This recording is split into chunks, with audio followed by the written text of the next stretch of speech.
एक किसान था। उसका एक बेटा था। वह बहुत शरारती था। उसका नाम भोलू था। वह हमेशा शरारत किया करता था। पढ़ने में उसका कभी दिल नहीं लगता था। वह स्कूल से भाग भाग कर घर आ जाता था।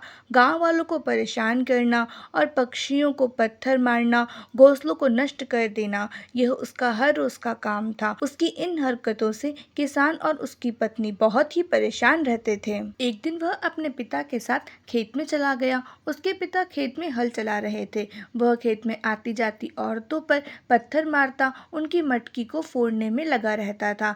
यह काम करने में उसे बहुत ही मजा आ रहा था। जब उसे लगता कि कोई उसे देख रहा है, तब वह चुपचाप पेड़ के पीछे छुप जाता। गांव वाले भी उसकी इन हरकतों से तंग आ गए थे। गांव की स्त्रियां उसके घर आकर जब शिकायत करने लगी, तब उसके पिता ने भोलू की बहुत पिटाई की। फिर भी उसकी समझ में यह बात नहीं आई कि बेवजह हमें किसी को भी नुकसान नहीं पहुंचाना चाहिए।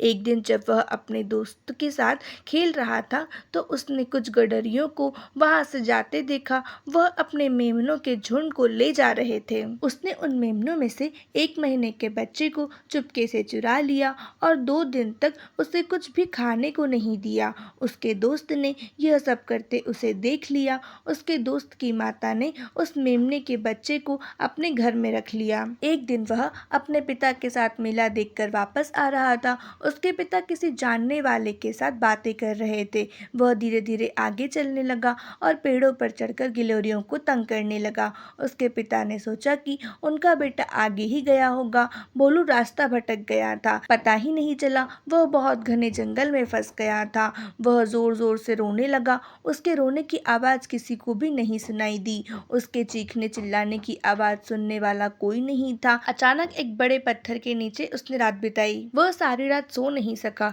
ठंड से सारी रात कांपता रहा। दूसरे दिन भी उसे अपने घर का रास्ता मालूम नहीं पड़ा। भूखा प्यासा अपनी माँ को पुकारता रहा। उसे उस मेमने की याद आई। उसने कैसे उस मेमने के झुंड में से उसे चुरा लिया था। वह पछताने लगा।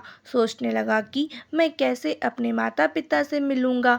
तो सबसे पहले उस मेमने के बच्चे को वापस उसके झुंड में छोड़ दूंगा। अब मैं बेवजह किसी भी जानवर को तंग नहीं करूंगा। हे भगवान, मुझे मेरे माता पिता से मिलवा दे। उसने वहां से एक राहगीर को जाते हुए देखा। उसने उसे सारी बात बताई कि कैसे वह अपने पिता से अलग हो गया था। उस राहगीर ने उसे उसके घर सुरक्षित पहुंचा दिया।